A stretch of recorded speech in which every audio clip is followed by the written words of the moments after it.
Il tesoro perduto della Giamahiria, capitolo 7. Tian riprese a inalare la densa essenza della propria pipa d'avorio con studiata voluttà, lasciando che le biancastre volute di fumo si rincorressero verso l'alto prima di soppesare con estrema perizia ogni singolo pensiero e le successive parole da rivolgere al proprio interlocutore. Dopo un prolungato silenzio che accrebbe la gravità dell'atmosfera all'interno di quel lussuoso cenacolo orientale, l'anziano patriarca volse lo sguardo arguto verso il ragazzo, domandandogli con tono pacato ma fermo in quale modo si fosse procurato o dove avesse materialmente reperito quella fotoriduzione cartografica adagiata sul tavolo di lacca scura. Nael, la cui mente notoriamente non brillava per acume o scaltrezza strategica, si limitò a esporre pedissequamente all'anziano gioielliere la successione degli eventi che lo avevano condotto a rinvenire quel frammento fotografico all'interno della propria cassetta postale a Istanbul, riferendo senza omissioni tutto ciò che Ramona Goretti gli aveva confessato al riguardo durante le concitate ore della loro trasvolata intercontinentale.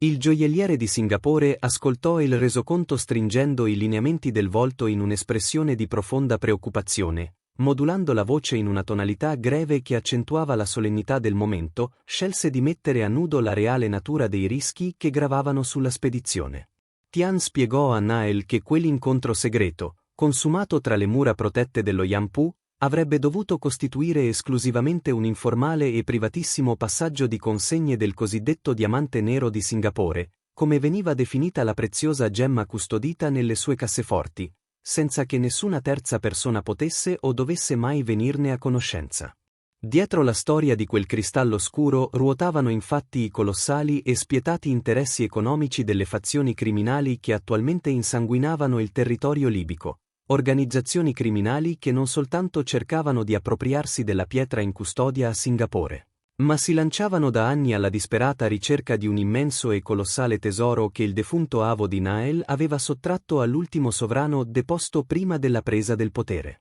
Chiunque si fosse trovato in possesso del benché minimo indizio o di una potenziale pista legata a questo perduto patrimonio della Giamahiria, ammonì il vecchio orafo con severità, esponeva la propria stessa esistenza a un pericolo di morte immediato e inevitabile. Avuta formale conferma da parte di Nael che, per quanto a sua conoscenza, l'interprete italiana fosse l'unico soggetto al mondo consapevole dell'esistenza di quella specifica riproduzione cartografica, il signor Tian impresse un leggero e ritmico rintocco unendo i palmi delle mani, emettendo appena un sommesso segnale sonoro nell'aria satura di fragranze. Istanti appena dopo quel richiamo rituale, una delle fanciulle in servizio invisibile tra le volute di fumo riapparve all'interno della stanza riservata, muovendosi con la consueta grazia flessuosa garantita dalle sue vesti tradizionali. Rispondendo a un misterioso comando verbale formulato dall'anziano in un dialetto incomprensibile, la servitrice si accostò al divano del patriarca per raccogliere un sussurro confidenziale,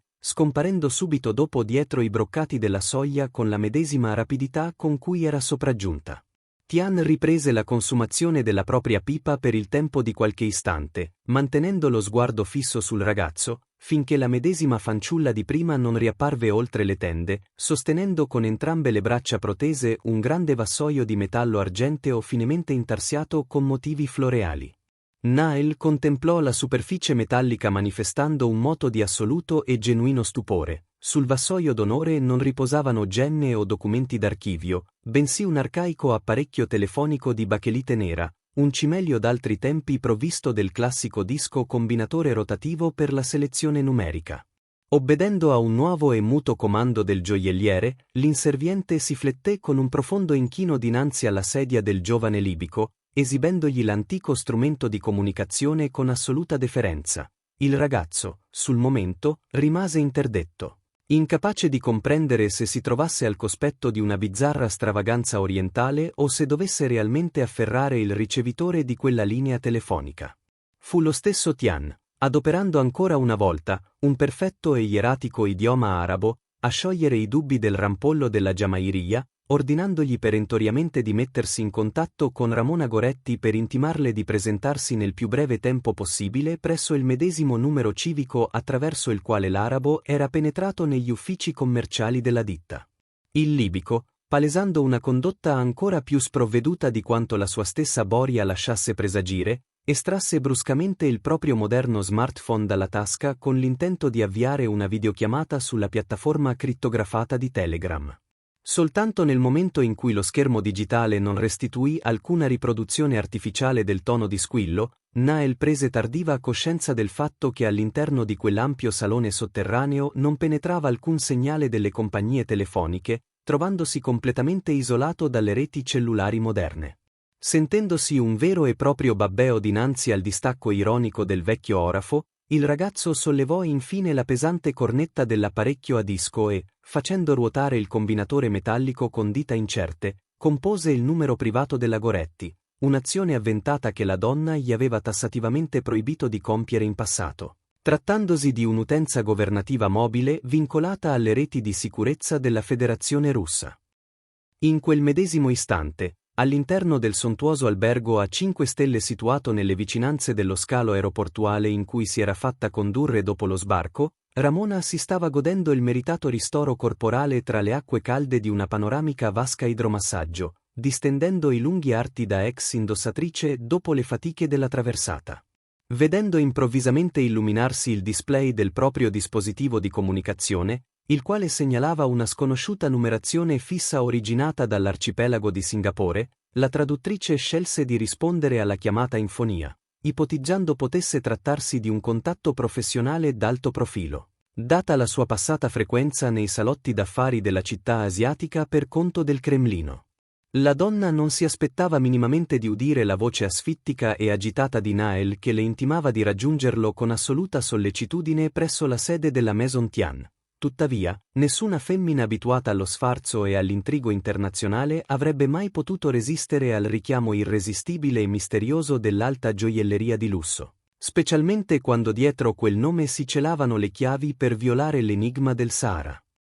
Ramona Goretti accolse la comunicazione telefonica del ragazzo senza manifestare la minima fretta o alterazione della propria condotta riflessiva, uscendo dalle acque calde della vasca idromassaggio con movimenti fluidi e misurati, tipici di chi è abituato a gestire le transizioni più inaspettate nei salotti del potere globale. Con assoluta calma, la traduttrice si diresse verso l'esclusiva boutique interna dello sfarzoso albergo a 5 stelle per selezionare un vestimentario che rispondesse a una precisa e accurata strategia d'immagine, optando per un abito frugale ma di indiscutibile eleganza sartoriale. La scelta dell'italiana cadde su un completo da donna composto da giacca, cravatta sottile e pantaloni dal taglio severo, un insieme in perfetto stile da moderna donna manager della finanza di Singapore, realizzato in un tessuto tecnico leggerissimo di colore grigio fumo, anche le calzature abbinate, un paio di scarpe francesine in pelle nera lucida dall'andamento rigoroso,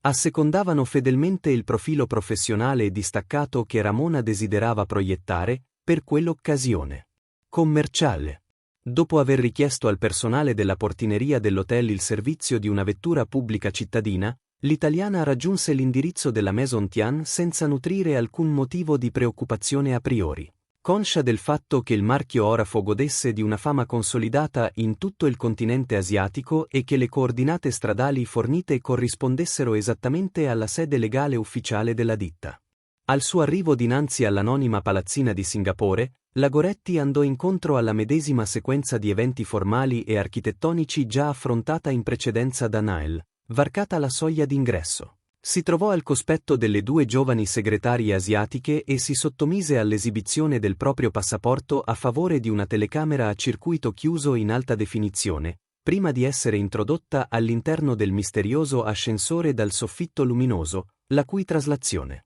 sussultoria non permetteva di decifrare se il movimento avvenisse lungo un asse verticale o orizzontale. La transizione si concluse con l'apertura della paratia corazzata sul salone fumoso dello Yampu, ma in quel luogo di sfarzo imperiale la ricezione riservata all'italiana assunse contorni radicalmente difformi rispetto a quelli sperimentati dal ragazzo. Una giovane inserviente si accostò alla traduttrice stringendole con delicatezza la mano, ma anziché condurla direttamente verso la stanza del patriarca, la guidò attraverso un camminamento laterale fino a un ampio vano appartato, dove una decina di assistenti silenziose presero a circondarla. Le fantesche non operarono in alcun modo senza aver prima ottenuto il formale consenso della Goretti. La ragazza che l'aveva presa per mano, infatti, udendo l'interprete esclamare un'espressione di controllato stupore, espressa in un fluente e perfetto cinese mandarino all'uscita del traslatore, si era rivolta a lei nella medesima lingua,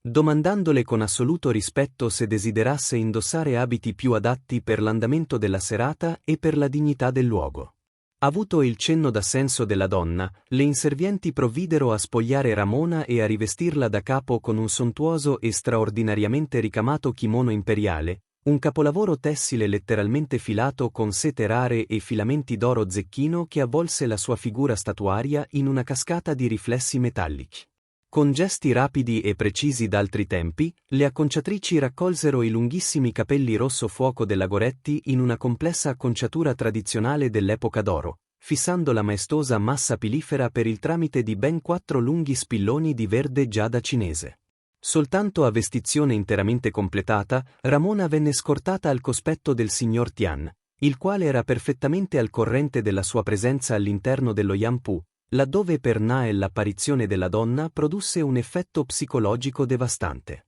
Il giovane libico, che non si aspettava minimamente di veder comparire l'italiana abbigliata alla stregua di un'imperatrice della Cina antica, avvertì un principio di attacco di panico dinanzi a quell'eccezionale e divina visione, rimanendo con la bocca spalancata sulla poltrona di velluto. 2 servitrici procedevano a passo lento al seguito di Ramona, badando a mantenere estesa e leggermente sollevata dal pavimento la lunga coda di seta del kimono, e soltanto nel momento in cui il patriarca yemenita invitò l'ospite a accomodarsi, le 2 assistenti abbandonarono la sala con un profondo inchino, non prima che una terza fantesca avesse riposto su un tavolino un vassoio argenteo recante una bevanda fumante messa a disposizione della traduttrice.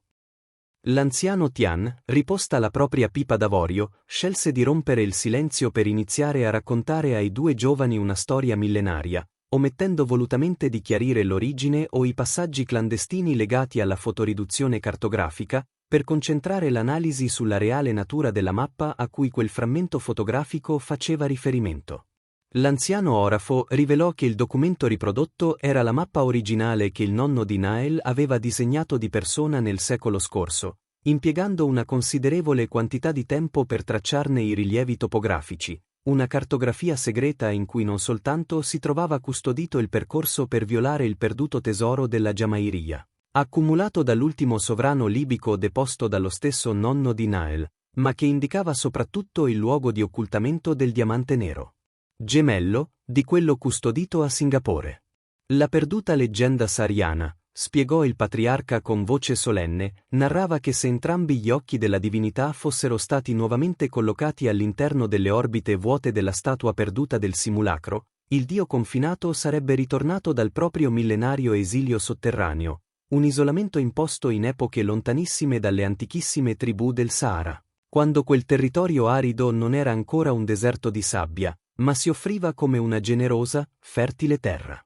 verdeggiante, ricca di vegetazione e piena di risorse idriche. Né Nael, né Ramona Goretti riuscirono a proferire alcuna parola nell'immediato, poiché la storia esposta da Tian appariva talmente ammantata di misticismo e solennità da apparire una narrazione fiabesca estratta dalle più suggestive raccolte della letteratura orientale antica. L'orafo, osservando il silenzio sbalordito dei suoi 2 giovani ospiti, si limitò ad aggiungere che la preziosa mappa originale disegnata dall'avo del ragazzo non si trovava materialmente in suo possesso, ma che egli custodiva identità del soggetto che la preservava dai saccheggi della storia. Pronunziate queste laconiche parole, il vecchio orafo impresse un nuovo, impercettibile rintocco unendo i palmi delle mani, ma in questa circostanza non fu una delle giovani fanciulle succintamente abbigliate ad apparire oltre le cortine seriche che garantivano la riservatezza e l'isolamento del cenacolo d'élite. Dalle tende fece il suo ingresso una donna decisamente anziana,